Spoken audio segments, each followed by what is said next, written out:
That day, I had been working from home, spending most of my time in the study. Since morning, the cheerful chatter of my husband, Thomas, and his daughter, Hannah, echoed through the house. It was the first time I'd heard them talk with such excitement. Curiosity got the better of me, and I quietly crept toward the hallway to listen. Then I heard something that stopped me cold. "It's so much more peaceful without that annoying wife around," Thomas said, his voice lighthearted. Annoying wife? Was he talking about me? My heart sank, and my mind scrambled to make sense of it, replaying his words over and over. Did he really see me like that? Before I could recover from the shock, Hannah chimed in. "We still need her for my college fees, though. We can't do without that human ATM." Human ATM? Those words stung deeper than I could have imagined. Was that all I was to them? A source of money? I had given so much to support Hannah, believing it was my role as a stepmother, hoping my care would eventually earn her trust and affection. But now, it was clear they didn't value me. They only valued what I provided. Fighting back tears, I quietly returned to my room. My hands trembled as I began packing a suitcase, taking only the essentials. When they left the house for dinner, I slipped out the door without a word. As I drove away, I felt a mix of heartbreak and resolve. Just because I was lonely didn't mean I deserved this. If all they wanted was my money, I had no reason to stay. My name is Catherine, and I'm a mid-level accountant. For 15 years, I've worked diligently in my field, building a steady, stable career. After my first marriage ended, I threw myself into my work, using it as both a distraction and a lifeline. Even during the toughest times, I stayed focused, knowing my career was my anchor. My first husband, Zach, had struggled with alcohol dependency. At first, it seemed like he just drank a little too much on occasion, but over time, it became a daily crutch. He carried unresolved pain from his past, pain I couldn't heal for him, no matter how hard I tried. Counseling or a structured recovery program could have helped, but Zach wasn't ready to face his demons. When our marriage ended, I wasn't lost. I leaned on the skills I had honed through years of hard work. Eventually, I transitioned to a better-paying position and found financial stability. Still, I sometimes wondered if I was meant to live without a family of my own, focusing solely on my career. Then, I met Thomas. Thomas worked as a pharmaceutical salesperson, often visiting my office as part of his job. He wasn't particularly assertive, but there was a gentleness about him that drew me in. My nurturing instinct kicked in, and I wanted to support him. He shared his struggles as a single father raising Hannah after his ex-wife's infidelity. His vulnerability touched me, and I believed we could build a life together. But as time went on, cracks began to show. Thomas often spoke about wanting to find a better-paying job, but seemed stuck in a cycle of switching roles without real reflection. When I asked about his strengths, his answers were vague and uninspiring. "I'm not sure," he admitted. "I just feel like I keep failing." I tried to encourage him, explaining that failure was a stepping stone to growth. But his reluctance to take risks or learn from his mistakes worried me. He seemed more content dreaming about success than working for it. Still, I reassured him that my income could provide stability for us while he figured things out. Instead of feeling supported, he seemed to interpret my words as a safety net. "Thanks, Catherine," he said. "Honestly, being an employee doesn't suit me, so this is a relief. I'm not planning to quit now, but it's nice to know I don't have to worry about increasing my income." His response left me uneasy, as if he was shifting the entire financial burden onto me. But I pushed those feelings aside, telling myself he would eventually find his footing. When Thomas and I got married, I met his daughter, Hannah, for the first time. She looked me up and down with a critical gaze before bluntly asking, "So, what exactly do you bring to the table? Good job, decent salaries?" Her words took me aback for a moment. I was stunned into silence, realizing she was essentially questioning my worth. I felt a wave of embarrassment. I didn't consider myself particularly glamorous or charming, but her bluntness caught me off guard. "Hannah, that's rude," Thomas interjected. "I didn't mean anything by it," she replied casually, shrugging. I held back a retort, not wanting to create conflict during our first meeting. Instead, I tried to keep the conversation light. So, what kind of work do you do, Catherine? She asked with unexpected curiosity. Surprised, I decided to share a little about my job. Maybe I thought my experience might inspire her or spark ideas for her own future. Well, I work in accounting. Do you know what accountants do? Yeah, like handling expense reports or reimbursements, she said nonchalantly. That's part of it, I replied. But there's a lot more involved. I explained my role in simple terms, handling monthly closings, preparing consolidated reports, and crafting financial strategies. I talked about managing transactions, creating budgets, and overseeing financial planning. I tried to convey that my job required both analytical and management skills. What kind of qualifications do you need for that job? She asked. Well, you need accounting certifications, and if you want to advance, experience in finance or banking can be really helpful in this field. Experience often matters as much as education, I added, hoping to convey the expertise my work required. But Hannah looked completely uninterested. Thomas chimed in, his tone casual. That sounds pretty busy. So, how much do you make doing all that? For a moment, I almost answered truthfully. My salary was just shy of 6 figures, a milestone I was working toward. But when I noticed Hannah smirking and glancing at Thomas, as if they were sharing some inside joke, I decided to give a vague response. Let's just say it's a bit above average for an accountant, I said with a polite smile. Hannah rolled her eyes and made a dismissive noise. She glanced at Thomas, and the two of them exchanged a look that made me feel like an outsider. Trying to lighten the atmosphere, I continued explaining more about my work, but my words seemed to fall flat. I reminded myself that this was just the beginning. Building a family takes time. I thought I was determined to support both Thomas and Hannah and be part of their lives. If it came down to it, I was even willing to support Hannah's education financially. However, what I didn't realize at the time was Thomas's true intentions. Over time, it became clear that he had been planning to rely on my income from the very start. He even mentioned wanting to enroll Hannah in an expensive private university, one that was known to accept students as long as the tuition was paid up front. Once we started living together, I began noticing troubling patterns. For instance, Hannah often skipped her tutoring sessions without telling me. One day, the tutoring center even called to inform me that she hadn't shown up. Hey, Hannah, I knocked on her door. What happened with tutoring today? She answered with a bored tone. I attended remotely. Her excuse didn't sit right with me. The center had recently switched back to in-person sessions and wouldn't have called if she'd attended virtually.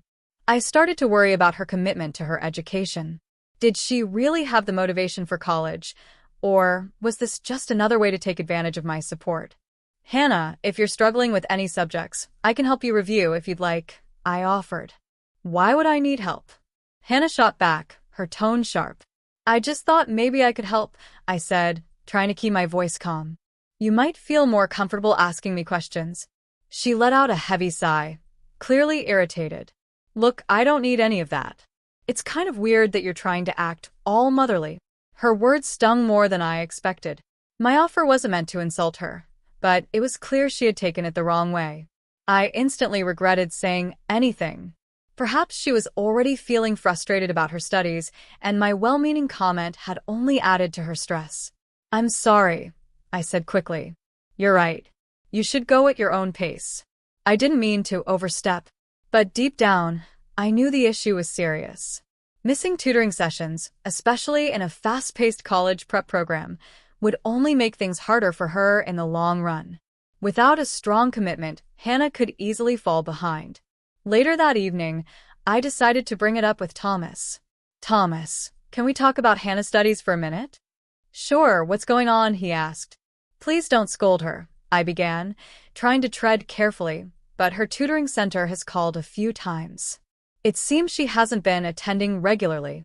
Oh, yeah, that doesn't surprise me, he said with a sigh, brushing it off as if it were no big deal. She's always hated studying. He smiled as he added, she's got her eye on a private university, one of those schools that will take her as long as we can pay the tuition. His nonchalant attitude unsettled me.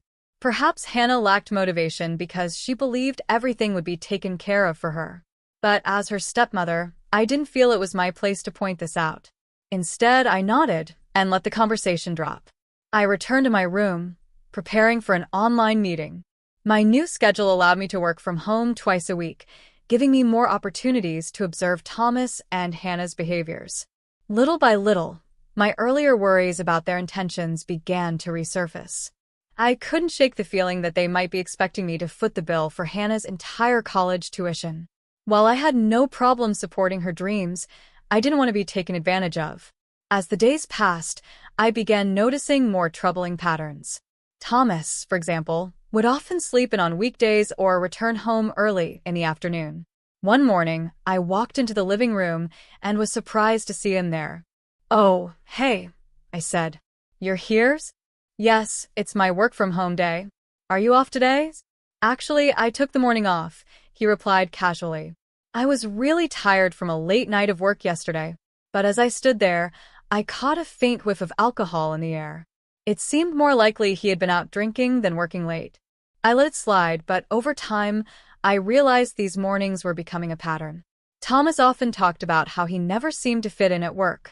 I had always assumed he was just unlucky, but now I started to wonder if his own habits were to blame. One morning, I accidentally overslept by about 30 minutes because I hadn't been feeling well. My first meeting wasn't until 10 a.m., so I planned to take it slow and ease into the day. As I lay in bed, half asleep, I heard voices coming from downstairs. I glanced at the clock. It was already 9 a.m. Why were there voices at this hour?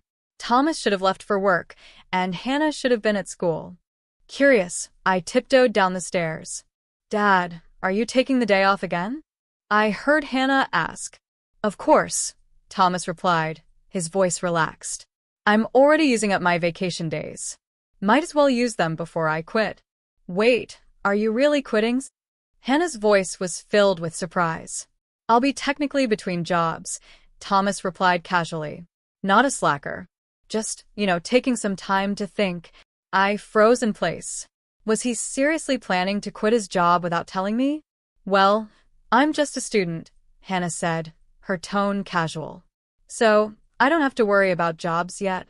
They kept talking as if responsibility was an abstract concept, something they didn't have to face. And then I heard the words that shattered any illusions I had left. "Life's so much more peaceful without the annoying wife around," Thomas said, chuckling. Annoying wife. Was he really talking about me? My stomach twisted as the realization hit. My breath caught in my throat. To him, I wasn't a partner. I was an inconvenience. And then Hannah's voice chimed in, adding insult to injury. "But we can't have her gone completely. I mean, I still need her around for college expenses, right?" I froze.